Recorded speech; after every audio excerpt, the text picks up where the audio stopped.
ఏ మంత్ర జపం చేయటం వలన పుత్ర సంతాన ప్రాప్తి కలుగుతుంది? మనం సాధారణంగా చెప్పుకునేటువంటి విషయం ఏమిటి? ఎవరికైనా సంతానం లేదు అంటే గర్భరక్షాంబికా మంత్రం చేసుకోవాలని, సంతాన గోపాలస్వామి మంత్రం చేసుకోవాలని, లలితా సహస్రనామం చేసుకోవాలని మనం చెప్తూ ఉంటాం. కానీ మనకి మాఘపురాణంలో మరొక విశేషం కూడా కనపడుతోంది. అది ఏమిటంటే, ఎవరైనా సరే మాసం మొత్తం కూడా తెల్లవారుజామున స్నానం చేసి ఆ మాసం మొత్తం కూడా సూర్యభగవానుణ్ణి విష్ణుమూర్తిని అర్చించాలిట. దీనికి మనకి ఒక కథ కూడా మాఘపురాణంలో కనిపిస్తోంది. పూర్వం ఒక బ్రాహ్మణుడు ఉండేవాడు. అతనికి ఎంతో కాలం సంతానం కలగలేదు. సంతానం లేదే అనేటువంటి చింత ఆ దంపతులిద్దరిలో కూడా అత్యధికంగా ఉండేది. అన్నీ ఉన్నాయి, సంతానం మాత్రం లేదు. మాకు ఈ లోటు ఎలా తీరుతుంది అని చెప్పేసి వాళ్ళు అనుకున్నారట. అప్పుడు వాళ్ళకి తెలిసినటువంటి ఒక వ్యక్తి చెప్పారట, ఏమీ లేదు, మాఘమాసం మొత్తం కూడా దీక్ష చేయండి, తెల్లవారుజామున స్నానం చేయండి, ఆ తర్వాత నారాయణ అష్టాక్షరి మంత్రాన్ని జపించండి అని. ఓం నమో నారాయణాయ అనేటువంటిది నారాయణ అష్టాక్షరి మంత్రం. అయితే అతను వెళ్ళి తపస్సు చేశాట. ఈ మాఘమాస దీక్ష చేశాడు. ఆ తర్వాత నదీ తీరాన కూర్చుని విష్ణుమూర్తి గురించి ఈ నారాయణ అష్టాక్షరీ జపాన్ని చేస్తూ తపం చేశాట. తపస్సు ఆచరించిన తర్వాత కొంత కాలానికి విష్ణుమూర్తి ప్రత్యక్షం అయ్యాట. నీకేం కావాలి అంటే, నాకు సంతానం కావాలి అని అడిగట. సత్సంతానం కావాలి, నాకు మామూలు సంతానం కాదు, సత్సంతానాన్ని ఇవ్వమని చెప్పేసి అడిగట. తథాస్తు అని చెప్పేసి విష్ణుమూర్తి అంతర్ధానమయ్యాడు. ఆ తరువాత కొంతకాలానికి అతని భార్య గర్భం దాల్చింది. తర్వాత పండంటి కొడుకును కూడా కన్నది. చక్కగా అందంగా ఉన్నట్ట అబ్బాయి, తేజరిల్లుతూ ఉన్నాడు, తేజోవంతుడై ఉన్నాడు. అందరూ ఆశ్చర్యపోయారట. అంటే ఎవరికైనా సంతానం లేదు అనుకునేటువంటి వాళ్ళు ఈ నారాయణ అష్టాక్షరి మంత్రాన్ని జపించి కూడా వాళ్ళు సంతానాన్ని పొందవచ్చు. అంటే విష్ణుమూర్తిని ఏ విధంగా కొలిచినా కూడా ఆయన అనుగ్రహం ఉంటే చాలు, ఎలాంటి కోరికైనా కూడా నెరవేరుతుంది. అందుకని మనకి మాఘపురాణంలో ప్రత్యేకంగా కనిపించేటువంటి విషయం ఏంటంటే, ఎవరైతే మనకేం చెప్తారు, ఆ కామ వైకోణ అంటారు. అంటే ఆషాఢ మాసంలో, కార్తీక మాసంలో, మాఘమాసంలో, వైశాఖ మాసంలో, అంటే సంవత్సరంలో వచ్చేటువంటి ఈ 4 మాసాల్లో కూడా నియమనిష్టలతో ఉండి తెల్లవారుజామున్నే అరుణోదయ సమయంలో సూర్యోదయాత్పూర్వం ఎవరు స్నానం ఆచరించి దీక్షగా ఉంటారో, సత్ప్రవర్తన కలిగి ఉంటారో, ధర్మాచరణ చేస్తారో, విష్ణుమూర్తిని మనస వాచ కర్మణ అంటే మనోవాక్కాయ కర్మలా కొలుస్తారో, అప్పుడు ఇలాంటి మంత్ర జపం చేయటం వలన వాళ్ళకి వెంటనే విష్ణుమూర్తి అనుగ్రహం కలుగుతుంది అనేటువంటి విషయాన్ని చెప్తారు. వాళ్ళు 100 సంవత్సరాలు తపస్సు చేశారని, 1000 సంవత్సరాలు తపస్సు చేశారని చెప్తూ ఉంటారు. మరి అలాంటి కథలు చదివినప్పుడు మానవుడికి ఈ ఆధునిక యుగంలో ఆయుష్యే 60-70 ఉంటోంది.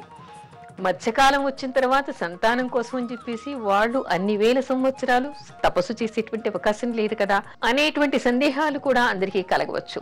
అయితే కలియుగంలో అలా కాదు, సూక్ష్మంలో మోక్షంలాగా మనకి అనేక ఆచరణలు చెప్పారు.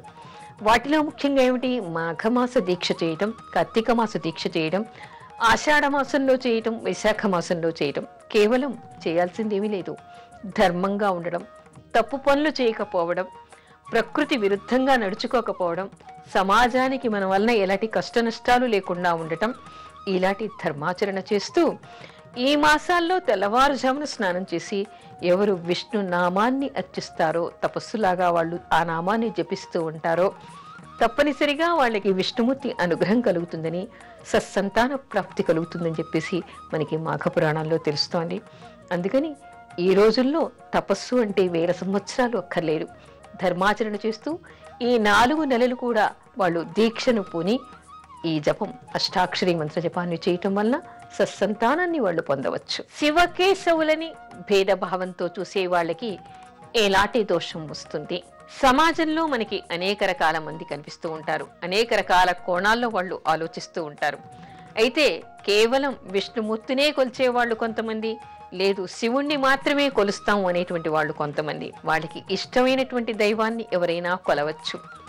అమ్మవారు కానీ, గణపతి కానీ, సుబ్రహ్మణ్య స్వామి కానీ, శివుడు కానీ, విష్ణువు కానీ, లక్ష్మి కానీ, సరస్వతి కానీ, ఏ దేవత కానీ ఎవరిని కొలిచినా తప్పు లేదు.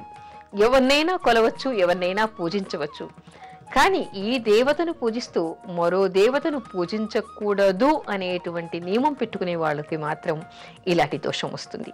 అంటే శివకేశవుల్ని అభేదంతో ఎప్పుడు చూడకూడదు అంటారు. చాలా మంది ఏమిటంటే ఇలా విష్ణు భక్తులైనటువంటి కొంతమంది శివాలయంలోకి వెళ్ళరు, శివుణ్ణి చూస్తే దండం పెట్టరు, ఆ తీర్థాన్ని తీసుకోరు, అసలు శివుడే లేడు, విష్ణుమూర్తి మాత్రమే దేవుడు అంటూ ఉంటారు. అలాగే కొంతమంది శివ భక్తులు విష్ణువెవరు, విష్ణుమూర్తిని కొలవడానికి అవసరమే లేదు, శివుడే అంతా కూడా, అందుకని శివుణ్ణి మాత్రమే కొలుస్తాము అని చెప్పి పట్టుదలగా విష్ణు ఆలయంలోకి వెళ్ళినా నమస్కారం చేయకుండా వచ్చేస్తూ ఉంటారు. అది మహాదోషం. పూర్వకాలం ఈ విషయంలో ఒక కథ కూడా మనకి కనిపిస్తోంది. ఒక బ్రాహ్మడు ఉండేవట. ఒకే ఆవరణలో శివాలయం విష్ణు ఆలయం కూడా ఉంటూ ఉండేదిట. అతనేమిటి, విష్ణు భక్తుడు. అందుకని చెప్పేసి పక్కన ఉన్నటువంటి శివాలయంలోకి వెళ్ళడు, వెళ్ళినా నమస్కరించడు. శివుడంటే అతనికి భక్తి లేదు, కేవలం విష్ణుమూర్తి మాత్రమే దైవం అని అతను నమ్ముతాడు. మామూలుగా మనకి పురాణాల్లో చెప్పినప్పుడు కూడా ఏం కనపడుతుంది, శివపురాణం చదివినప్పుడు శివుడే దేవుడు, శివుడే సర్వస్వం అనేటువంటి విషయం మనకు అక్కడ తెలుస్తుంది. అదేవిధంగా గణపతి పురాణం చదివితే గణపతి మాత్రమే భగవంతుడు, సర్వం ఇందులోనే ఉంది అనేటువంటి విషయం మనకి కనపడుతుంది. సౌరం చూస్తే సూర్యుడు మాత్రమే భగవంతుడు అనేటువంటి విషయం కనపడుతుంది. శాక్తేయం చూసినప్పుడు అమ్మవారు మాత్రమే దేవత, అధిష్టాన దేవత అనేటువంటి విషయం మనకు అక్కడ తెలుస్తుంది. అయితే ఎవరిని కొలవాలి? ఈ పురాణాలు చదువుతున్నప్పుడు ఆ దేవుడు మాత్రమే అత్యంత విశిష్టమైనటువంటి దైవం అని చెప్పినప్పుడు, మరో పురాణం చదివినప్పుడు అక్కడ కూడా అదే విషయం కనిపిస్తుంది. మరి ఎవరిని కొలవాలి అంటే, కొంతమంది ప్రత్యేకంగా ఒకసారి చదివిన తర్వాత ఒక అభిప్రాయాన్ని ఏర్పరచుకుంటే మరో దేవత దగ్గరికి వెళ్లకుండా ఉంటారు. కానీ ఇక్కడ చెప్పేటువంటి అంతరార్థం వేరు. అంటే ఏ రూపంలో కొలిచినా భగవంతుడు పలుకుతాడు, ఏ రూపంలో అయినా మీరు కొలవచ్చు, సర్వం అతన్నే అనుకుని మనం కొలవచ్చు. అంటే విష్ణువు అంటే విష్ణువులోనే శివుడు, విష్ణువులోనే లక్ష్మి, విష్ణువులోనే సర్వదేవతల్ని చూడగలిగేటువంటి శక్తి మనలో ఉండాలి. అంటే సర్వాంతర్యామి అయినటువంటి భగవంతుడికి అనేక నామాలు, అనేక రూపాలు ఉన్నాయని తెలుసుకోవాలి తప్ప శివుడు వేరు విష్ణువు వేరు అనేటువంటి అభేదంతో వాళ్ళు ఎప్పుడు చూడకూడదు. అయితే ఈ బ్రాహ్మడు ఏం చేశాడు, ఎప్పుడు కూడా విష్ణు ఆలయంలో పూజలు చేసి వెళ్ళిపోతూ ఉండేవాడు. ఒకరోజు ఆయన గుడికి వచ్చేట. గుడికి వచ్చిన తర్వాత విష్ణు దేవాలయాన్ని తెచ్చేసరికి అక్కడ అతనికి శివలింగం కనిపించిందిట. అయ్యో, నా విష్ణుమూర్తి విగ్రహాన్ని ఎవరో ఎత్తుకుపోయారు, ఇక్కడ శివలింగ ప్రతిష్టాపన చేశారు అన్నట్ట. రాత్రికి రాత్రి ఇక్కడ ఎవరు శివలింగ ప్రతిష్టాపన చేయలేదు, నీలో ఉన్నటువంటి మూఢనమ్మకాన్ని తొలగించడం కోసం భగవంతుడి అక్కడ వెలిశాడు అనేటువంటి విషయాన్ని చెప్పారట. ఇక్కడేమిటి, శివాయ విష్ణు రూపాయ శివరూపాయ విష్ణువే అంటారు. అంటే ఏమిటి, శివుడికి విష్ణువుకి తేడా లేదు. ఏ దేవుణ్ణైనా పూజించండి, ఆ దేవుడే సర్వం అని నమ్మండి, కానీ మరో రూపంలో ఉన్న అదే భగవంతుణ్ణి మాత్రం ద్వేషించకండి. ఎందుకంటే భగవంతుళ్ళు ఎంతో మంది లేరు, ఒక్కటే సుప్రీం పవర్, ఒకటే తేజస్సు, ఒకటే పవర్ మనకి ఉంది. ఆ శక్తిని మనం కొలిచేప్పుడు ఏ రూపంలో అయినా కొలవచ్చు.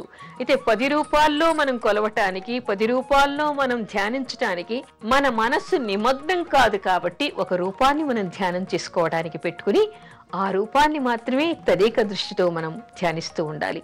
అలాగని మరో రూపంలో ఉన్నటువంటి భగవంతుణ్ణి మనం ద్వేషించకూడదు. అలా ద్వేషిస్తే ఏమిటి, మనం నమ్ముకున్నటువంటి దైవాన్ని మనమే ద్వేషించినట్టు అవుతుంది. సాక్షాత్తు మనకి కాశీ క్షేత్రంలో కనిపించేటువంటి విషయం ఏమిటి, శివుడు మరణించిన వాళ్ళకి ఏం చేస్తాట, మరణించిన తర్వాత అక్కడ మరణించిన వాళ్ళకి వాళ్ళ చెవిలో రామతారక మంత్రాన్ని చెప్తాట. మరి శివపంచాక్షరిని చెప్పొచ్చు కదా, అలా కాదు, రామతారకాన్ని చెప్తాట. అంటే ఏమిటి, వాళ్ళకి లేనటువంటి భేదాలు, అంటే శివుడికి విష్ణువుకి భేదం లేదు అని వాళ్లే మనకి చెప్తూ ఉన్నప్పుడు మనలో ఇలాంటి విభేదాలు ఎందుకు, అలాంటి విభేద దృష్టి ఎందుకు? విష్ణు భక్తులైతే శివుడిలో విష్ణువును చూడగలగాలి, శివభక్తులైతే విష్ణువులో శివుణ్ణి చూడగలగాలి. అప్పుడు మాత్రమే భగవంతుడి రక్షణ వాళ్ళకి దొరుకుతుంది. కానీ ఎవరు శివకేశవుల్ని అభేదంగా చూస్తారో, వేరువేరుగా అనుకుని ఒకరి భక్తులు ఒకరిని ద్వేషిస్తూ ఉంటారో వాళ్ళకి నరక ప్రాప్తి కలుగుతుంది అనేటువంటి విషయం కూడా మనకి పురాణాల్లో తెలుస్తోంది. అందుకని ఎవరైనా కూడా భగవంతుడు సర్వాంతర్యామి, ఏ రూపంలో కొలిచినా పలుకుతాడు అని తెలుసుకోండి. కానీ మనం ఆరాధించేటువంటి దైవాన్ని మనం మరో రూపంలో ద్వేషించకూడదు అనేటువంటి విషయాన్ని తెలుసుకోవాలి.